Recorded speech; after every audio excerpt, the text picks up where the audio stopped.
I appreciate the opportunity to be in community with you and to share some thoughts on this great day. I am very excited to be able to uplift some of the things that I think are critical at this time, that I'm excited about at this moment, especially on a day that the United States just, uh, inaugurated its first woman of color as vice president. Wearing my chucks and pearls today in honor of our sister who is now in leadership, our California sister who is now in leadership, and our growing community of people who will not forget about girls of color and the deeply important role that they play in shaping this American democracy. So I want to start actually by sharing some of Kamala Harris's words as it pertains to the group that has been the focal point of my work for the past almost decade. So she said, all Americans deserve a fair shot to get ahead, including women whose voices have not always been heard. Our administration will pursue a comprehensive plan to open up opportunity and uphold the rights of women in our nation and around the world. I look forward to working with these deeply knowledgeable and experienced public servants to address the challenges facing women and girls and build a nation that is more equal and just. And I start with these words because this is where we are today. Much of the work that I've been involved in, and much of the sentiment that we have heard in the public sphere for the past at least 4 years, but even before then, has really been rather hostile to conversations about girls of color. Much of the work that you just described around push out conversations or looking at school to confinement pathways were largely framed in an environment that wanted to reject that girls of color were, and girls in particular, were being disproportionately impacted by some of the school-based policies that rendered them vulnerable to futures of criminality or contact with the criminal and juvenile court system. And so it was really important for me to have now someone in leadership who understands how deeply important it is to engage in an intersectional lens as we seek remedy around building conversations of equity, as we are engaged in a much more robust set of activities and conversations around what is required for us to show up for our girls. And for them to become the young women and scholars that we know they can be. I loved hearing about the work that San Diego's already doing to explore some of the questions around push out. I'm happy that many of you have likely had an opportunity to view the film Push Out, the Criminalization of Black Girls in Schools, which was based on two of my books, Push Out and Sing a Rhythm, Dance a Blues.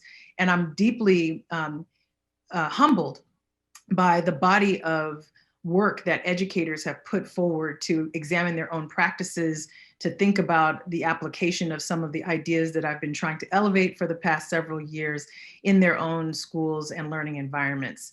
And so, I really am excited about being here, but also really thinking critically about what this moment calls us to do.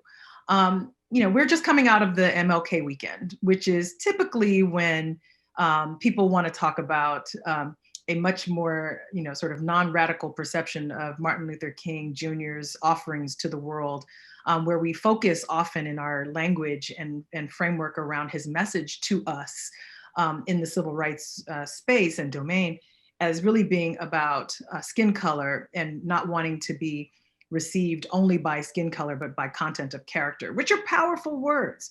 But it's also really important to recognize that when he's talking about particularly in the latter part of his life, when he's talking about justice, when he's talking about the invitation for us to be more rigorously engaged in a conversation about what is required to achieve equity, it really boils down to a conversation about power and how we'll use it.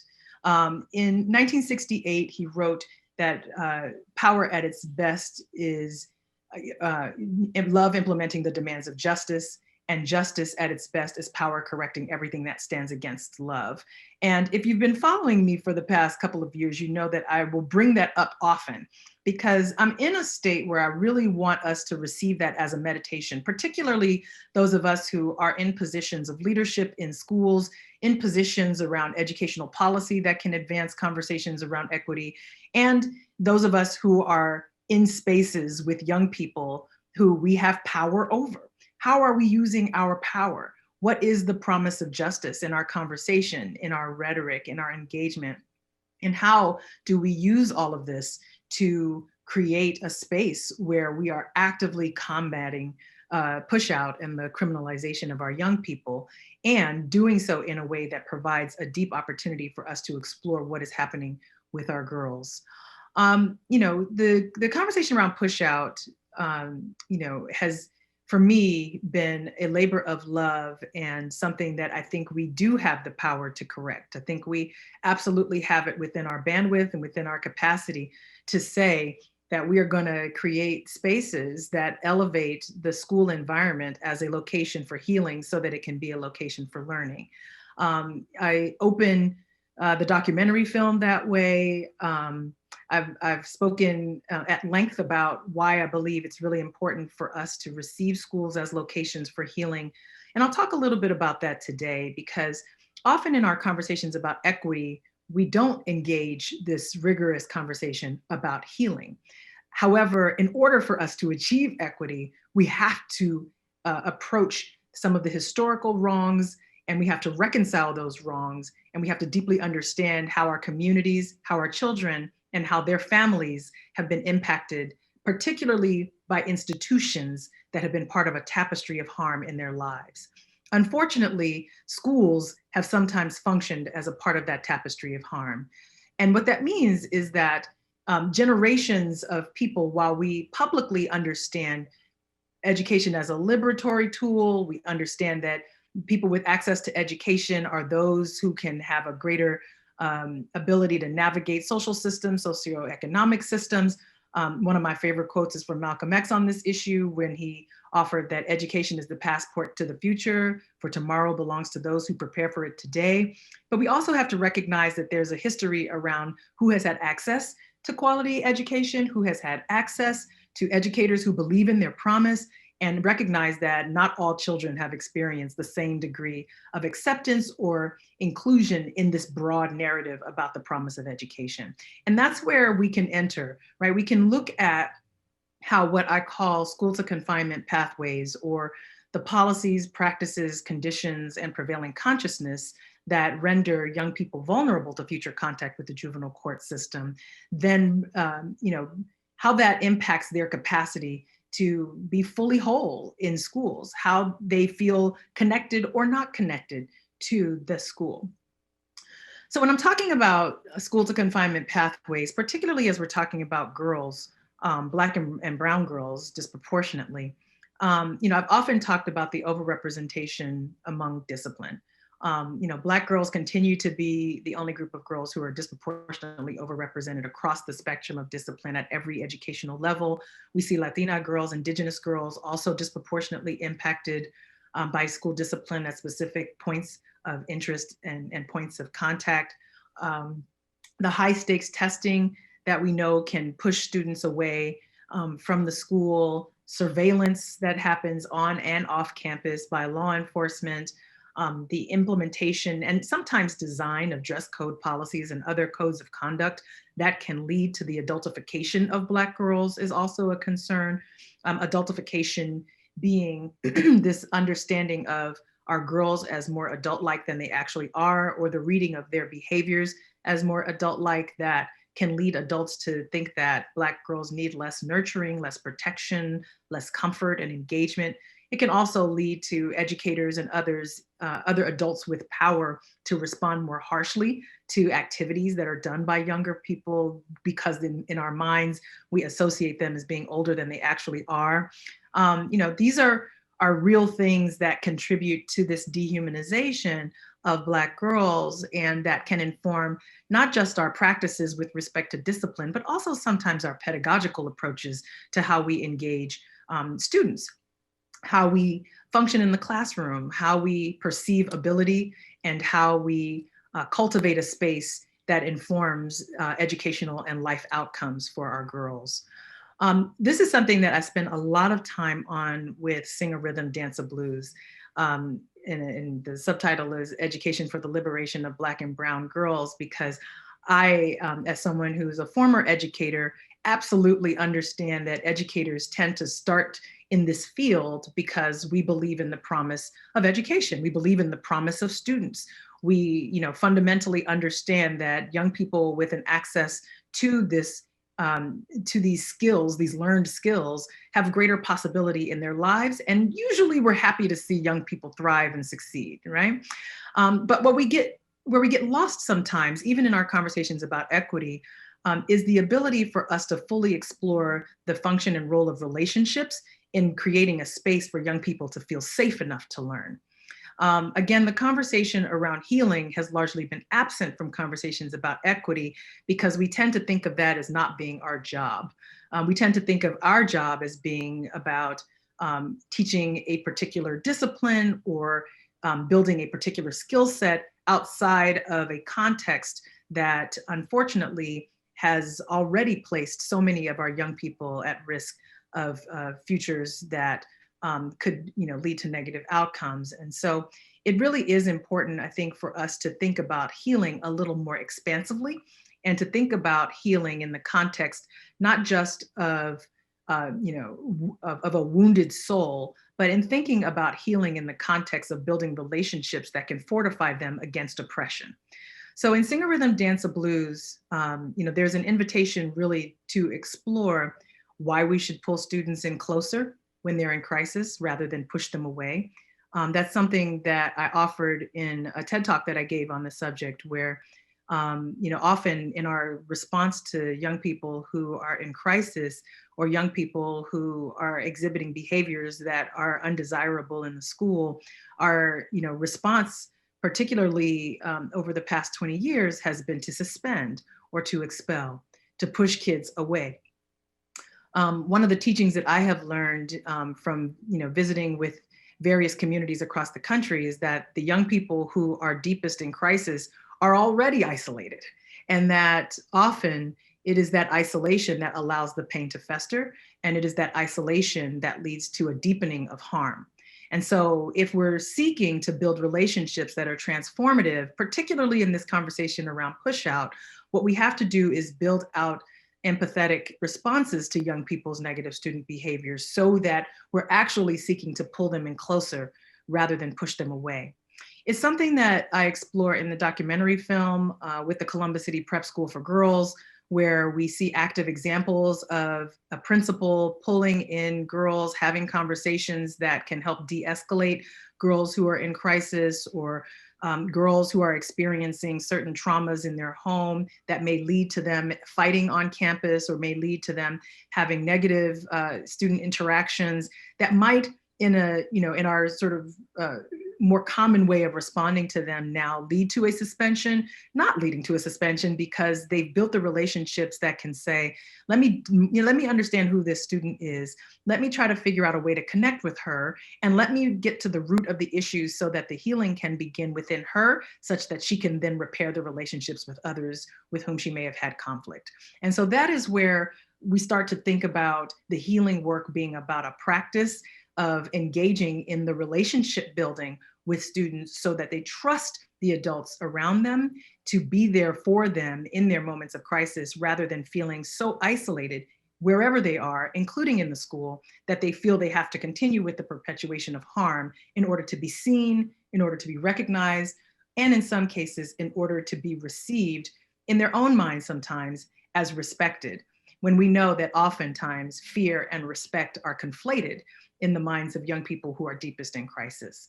And so when we think about the opportunity before us to have schools that emphasize healing, that emphasize what is possible when we repair the relationships that are most important, even if that first relationship that needs repair is with oneself, then we're able to really think about how we can get our young people to a space where they trust us enough to learn from us. They trust us enough to know that we have their best intellectual interests at heart, that we have their best emotional interests at heart, and that we understand that when we don't respond to them as developing young people, that we are essentially playing into the adultification and dehumanization that can render their futures vulnerable to further harm.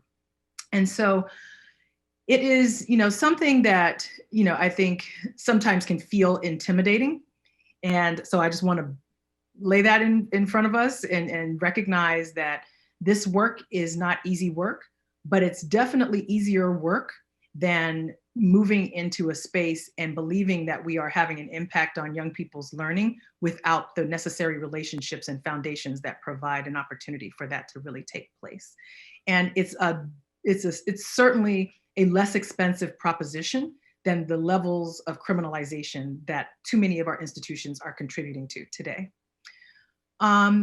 The other piece that I think requires our deeper understanding as we're thinking about building out equitable spaces to dismantle and discourage the criminalization that too many of our girls are experiencing is the need to understand trauma in schools and what it means to build out a trauma responsive learning space.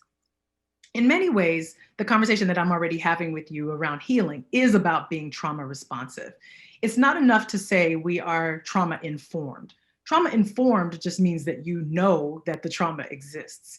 Being trauma responsive means that you have actively set in place a set of policies, practices, and conditions that can avoid the creation of what I call maladaptive classrooms, or classrooms that engage in punitive behavior that exacerbates harm in the lives of young people who are already in crisis and or who have already experienced conditions that will render them vulnerable to what we now understand to be school pushout.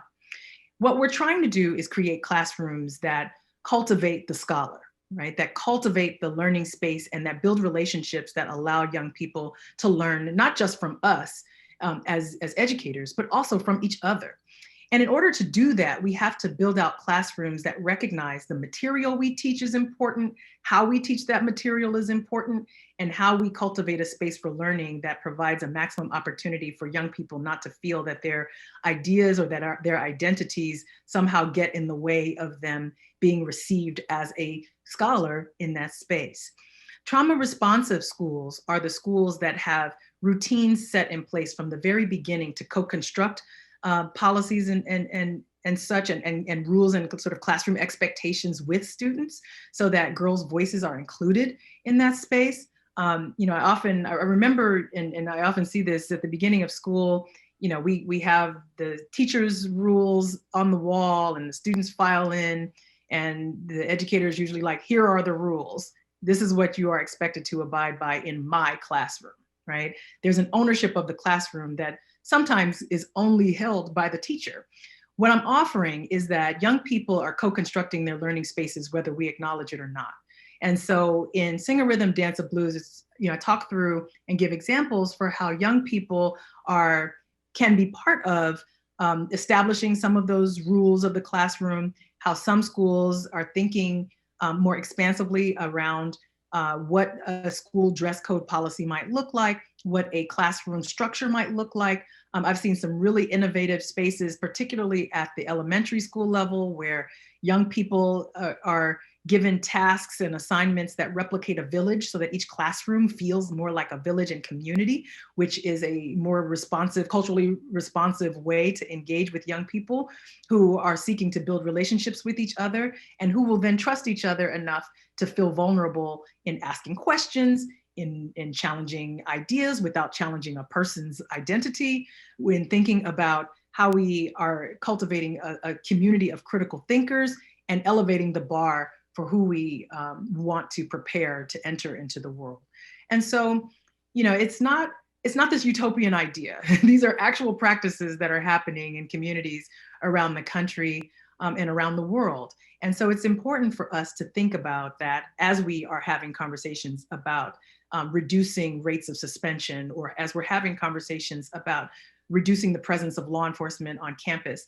It's not only about those things, it's certainly about those things, but it's not only about those things. It's also about how we are integrating the voices of communities that have been marginalized in this conversation to be a part of the conversation. It is about how we include the presence of Black women and girls in conversations about democracy. It's about how we build out narratives that acknowledge the contributions of Indigenous and Latino communities and girls in those spaces and women in those spaces, so that the first time people are having these conversations isn't in grad school. It's really important to explore how the curriculum we teach has to do more than do what I call teaching to the oppression.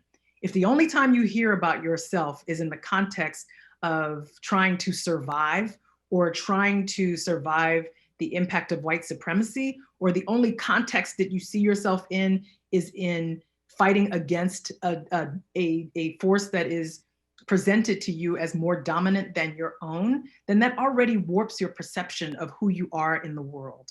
And so it is really important to engage in these conversations about who we want to be, how we can accurately represent the truths of our country, the truths of the state history, the truths of how these relationships have formed in our public sphere, and how we reconcile relationships that have been part of a tapestry of harm and a history that has been presented in a way that facilitates that harm, so that young people can feel that they are actively a part of the learning community.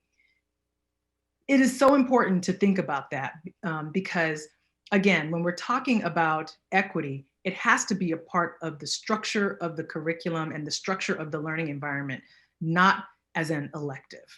It can't be something you choose. This is who our nation is. It is really important for us to understand that and to better prepare the next generation to be able to engage with rigor, with excitement, and with a sense of actual history, so that we can avoid the more exploitative conditions that can perpetuate harm in communities and cultures across the globe. The other component of this is to think about how we are engaging in intersectionality, not only as an intellectual or theoretical exercise, but really as praxis.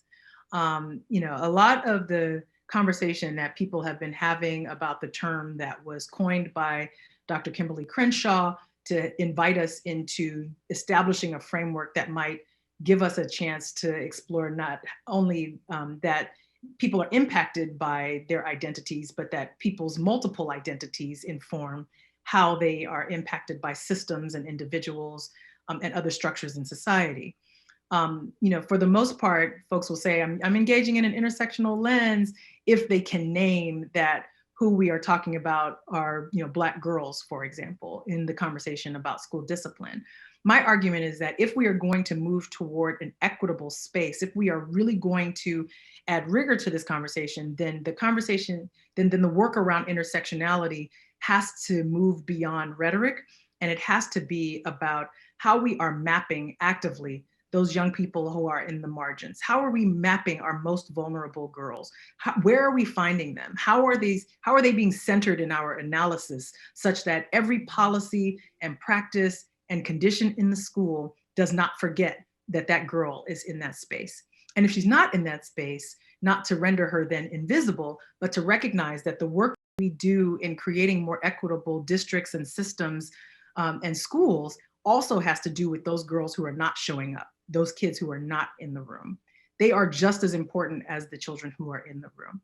And so when we think about expanding our definitions and functions around implementing structures of equity, it is important for us to challenge ourselves to consider what agents we have put in place and what is the primary, what is the guiding understanding behind those agents that we are putting in place.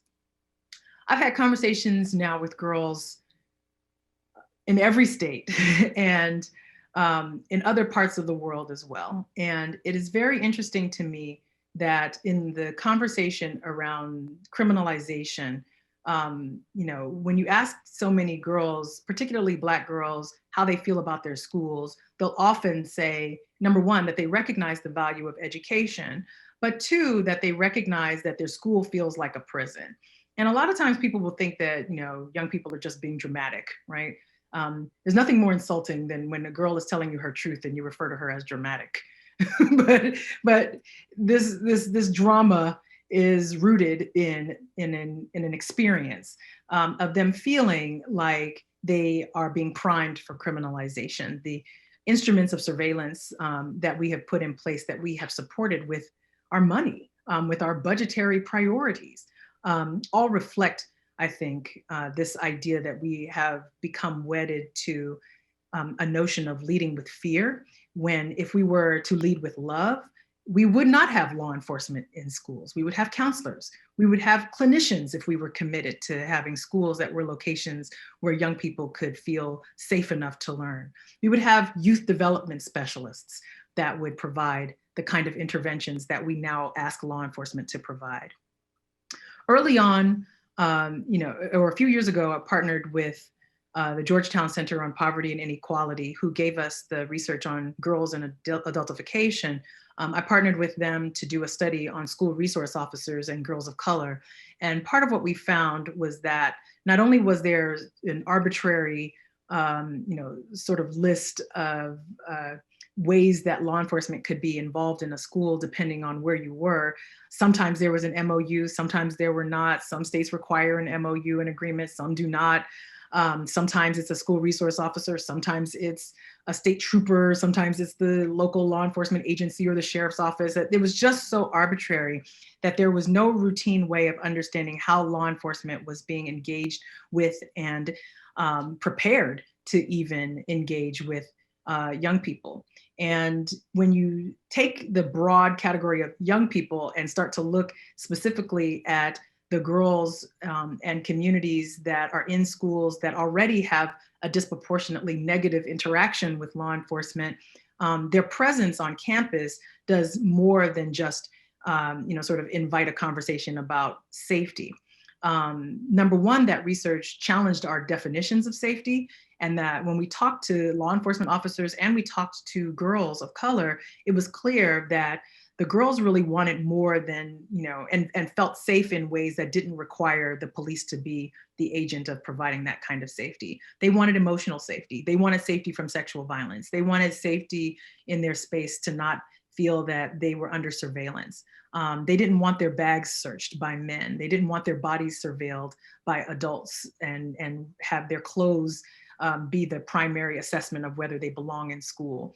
It just invited a lot of rigor, I think, around the conversation about safety that we have otherwise ignored, particularly when we don't ask girls about their experiences in this space.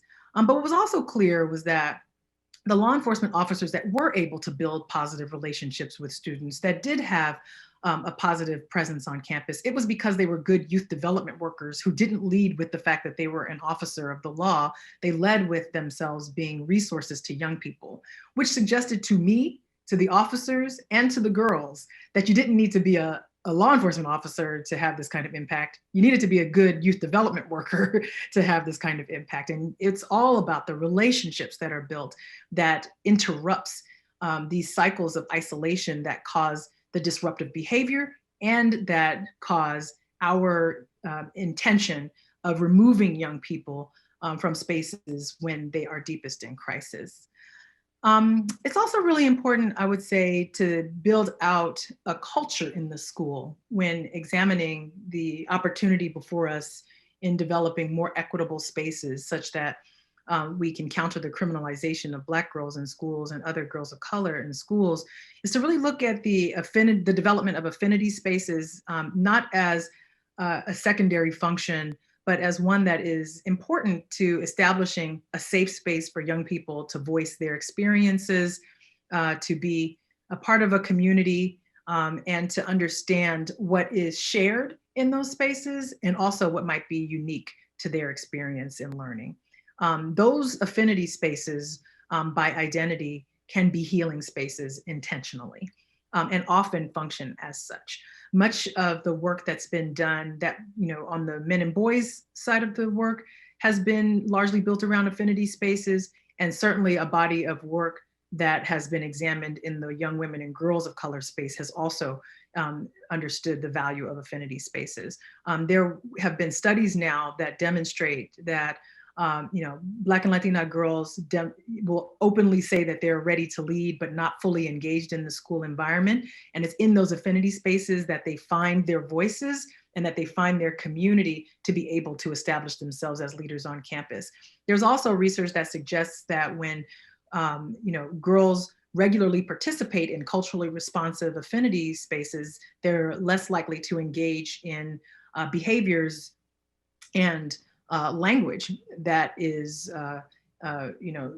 rooted in conflict, that they're less likely to use profanity with each other, they're less likely to be in conflict with each other, and or to use what was labeled in the paper as aggressive behavior and aggressive language, which we know can oftentimes lead to some kind of citation or reprimand in the school. And so, I think by aligning our practices in schools with the research-based best practices around culturally responsive engagement with our young folks, especially our girls of color, we start to already see the opportunity not only for there to be a reduction among the suspensions and expulsion rates, but also to really think about how we improve their relationships with schools so that they have stronger academic outcomes, that their truancy rates go down, that their relationship with each other improves, and they can see themselves in space with each other. Also, volunteers are really important in building relationships. In Sing Rhythm Dance and Blues, I talk a bit about my own volunteer experience in schools, how it can lead to the kinds of conversations that invite other conversations about equity. When I was, I guess, sort of, this was a while ago in the mid 90s, I came back to California from New York and was volunteering at a school where I discovered that a lot of the girls were hungry and they were engaged in negative student behaviors, largely because of their hunger. And a lot of times when we think about the behaviors that are occurring in schools, we tend to divorce it from some of the structural violence that our young people are experiencing, but we can't do that.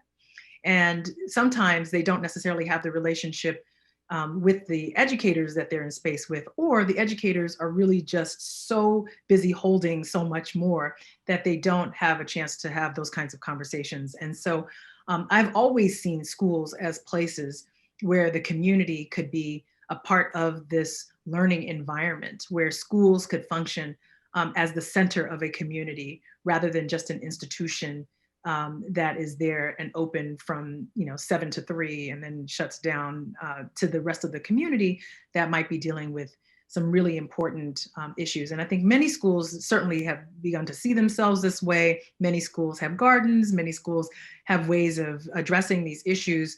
The argument is these are the kinds of practices we want to see in every school.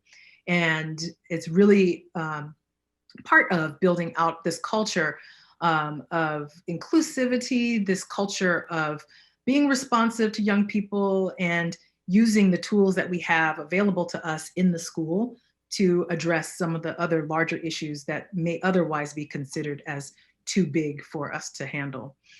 The other thing is, to think about yoga and mindfulness and restorative approaches, not as a sort of secondary way of responding to young people who are in crisis or who have had a disruption in their lives, but to think about it as a routine way for us to, consider, a return to regulation for young people who have been offset.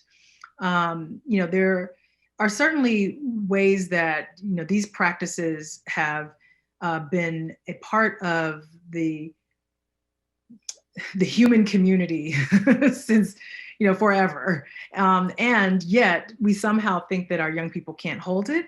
But there's a growing body of research, again, that confirms that schools that have mindfulness, yoga, meditation, options for young people who are in crisis, restorative approaches, that those are the safer schools.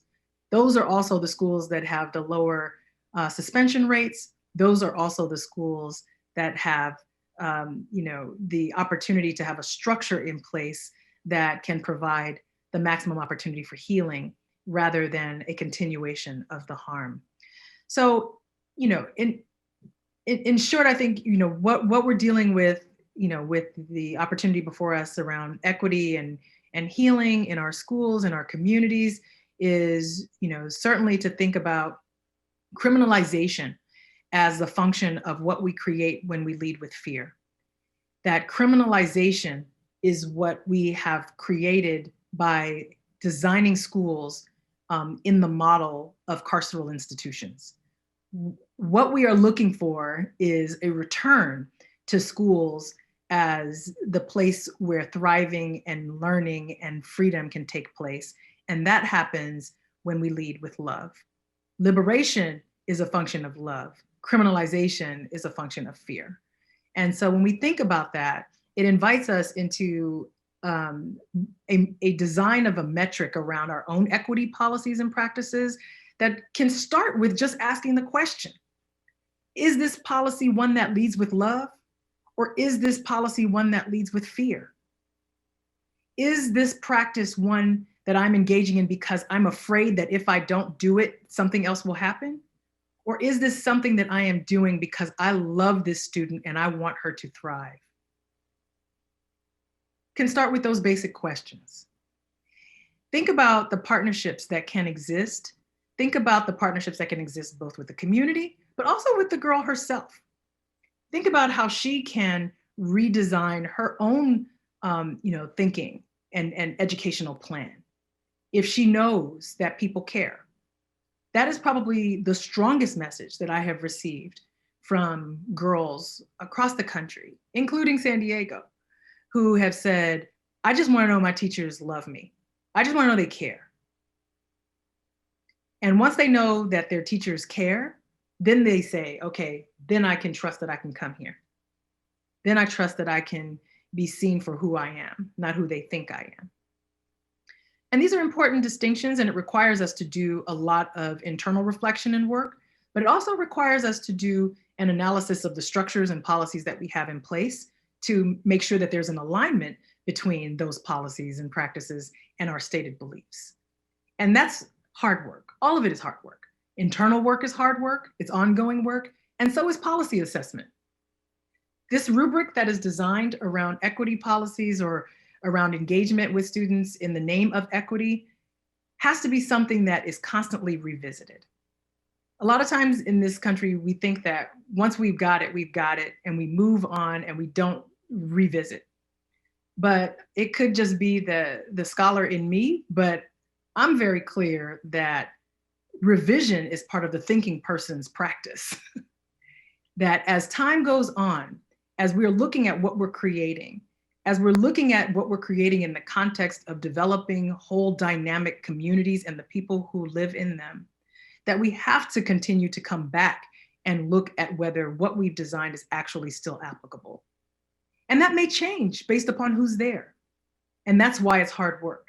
That's why it's time-consuming work, but that's also what makes it more rigorous, more culturally responsive, more gender responsive, and more appropriate for the communities that are growing and thinking and shifting and changing with all of us.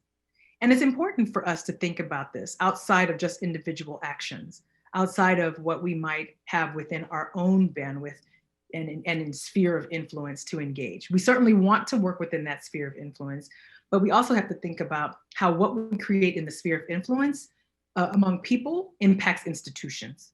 Another, good Martin Luther King quote is around that practice when he said, a social movement that only moves people is merely a revolt. A social movement that changes both people and institutions is a revolution.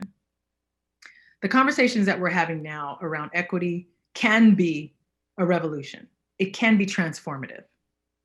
And that doesn't mean that everything that we've done up to this point is invaluable. To the contrary, it means that we have now taken a critical look at what we have done up to this point, and we are seeking to improve it by shifting our institutional practices to align with our stated personal beliefs and goals in a way that can, certainly reduce criminalization, but also advance this conversation around equity. Not just equity and inclusion for the sake of saying we now have a diversity training and we understand that there are different people who have different practices. That's valuable up to only a point. What we want to do is actively engage in the structures and practices and policies, or the development of structures, practices, and policies that actively dismantle the structural oppression that has been feeding so much of the harm in these communities that we work with and the young people's own families that we work with.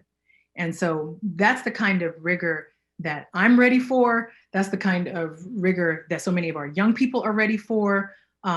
Just having a conversation about the various cultural practices is, maybe a half a step toward where we really want to go to address some of the biases that we hold.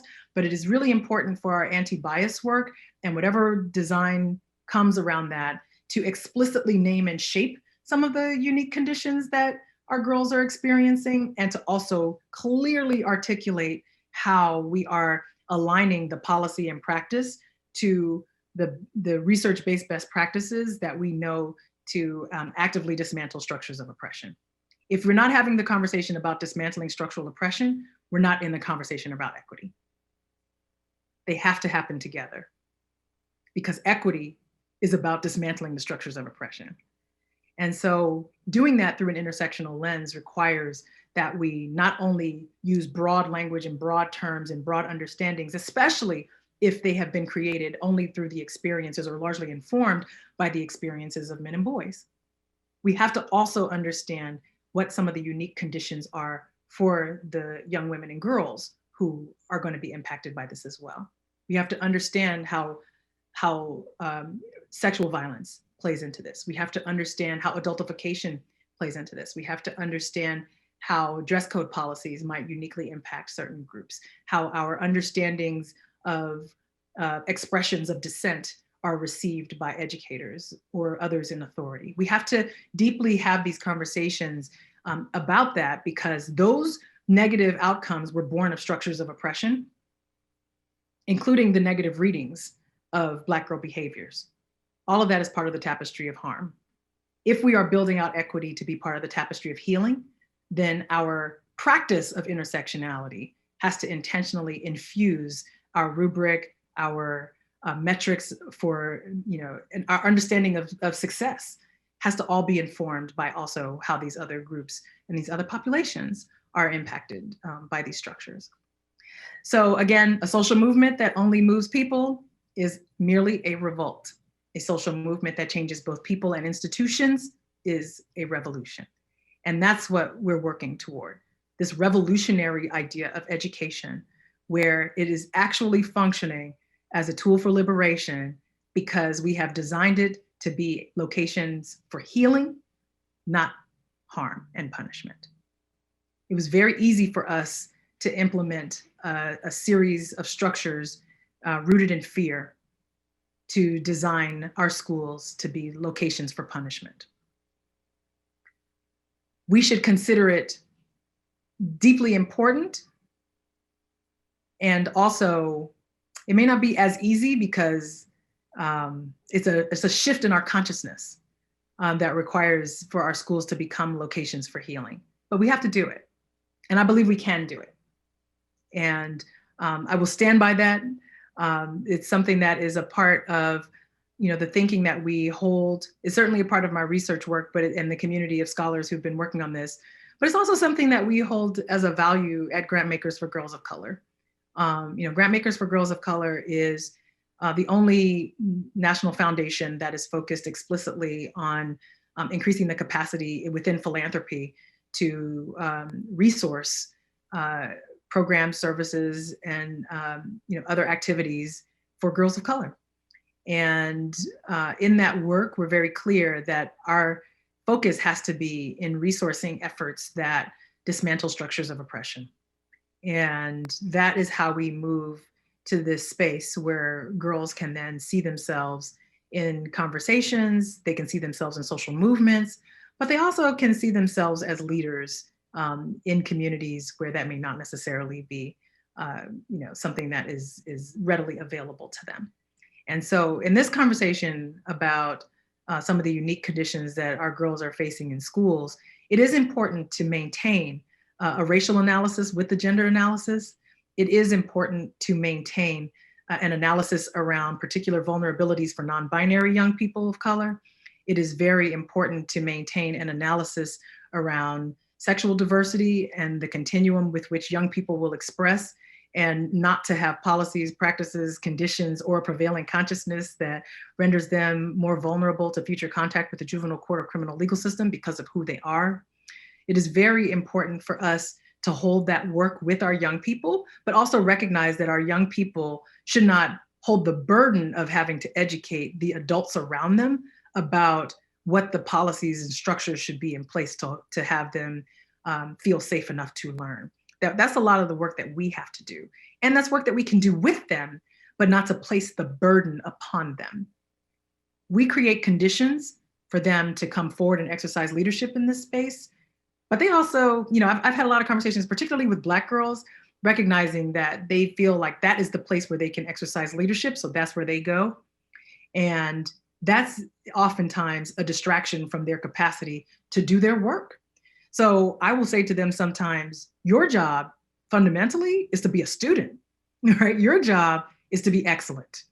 Now, you should have the relationship with adults that invites them into a space where they can learn how to create the best learning condition for you to be excellent, for you to study, for you to feel safe enough to be able to complete the assignments that you know you have to complete. If you are so busy fighting against the structural oppression and racism and gender bias that you feel that is permeating through your learning space, then absolutely you will be too distracted to complete your assignment. Too many of us know that too well. And so it is important for us to think through in our conversations around equity, how we will fund positions that can help to create those climates, how we will assess and design the metrics for success in a way that reflect what the young people themselves need, how we can be participatory in these processes so that we are centering young people who have lived experience in this work as experts in this space and invite them in as experts and pay them as experts and treat them as experts so that we can fully develop and design something meaningful for the place where we are today. A lot of girls right now are looking at our leadership structure, are going to learn about the White House Gender Policy Council, are going to learn about the assistants to the president who are holding space for Black, Indigenous, and other people of color who identify as women and girls, are going to see that there is a special assistant on racial justice, right? And start to think, okay, what's possible here? What's possible here when we have now a national leadership that is willing to have these kinds of conversations? But we all know that education and justice are essentially local. That while there is guidance that can come out of DC around these issues, the way we play it out in our own communities is going to be based upon who we are and who we want to be with and for our young people, with and for our girls. And so this guidance that is produced from these federal agencies, or the rhetoric that may come from Kamala Harris and others who are in leadership positions, will all be meaningful in setting a tone and context for how we engage in this work, or what comes out of the Department of Education in terms of guidance and policy will all be important for those of us who are leading schools and districts who want to have these kinds of conversations and who need to have these kinds of conversations. But fundamentally, it's going to boil down to the relationships that we have in our schools and the kind of language that we want to engage and develop to create a space for there to be an active dismantling of structural oppression, and for our schools to be part of the tapestry of healing in our communities, not part of the tapestry of harm. So that's what I'll leave you with, is I think, we are in a special moment today. You caught me on a day I'm feeling good and hopeful. And I think that, we are in a unique moment where we can transform or we can maintain the status quo. Absolutely, I think that if you're already having a conversation about equity as the county office, you are not trying to maintain a status quo. You can't be. And so if that's the case, what we have to do is really think about what tools are in place and what tools need to be in place for there to have that kind of rigorous engagement that I'm inviting you to have. And the only people who really know what that is are you. This is your community. We can offer broad strokes. We can offer specific ideas around metrics and ideas, but really it's for you. It has to be tailored to your community. And the way you know that is to talk to your girls. Talk to your girls. Ask them. They're living it. They know you. They know you better than you know you, probably. They know your energy. They know the schools. They know their communities. Ask them. They are experts in their own experience. And so I'm so grateful to have been able to share some of these thoughts with you today.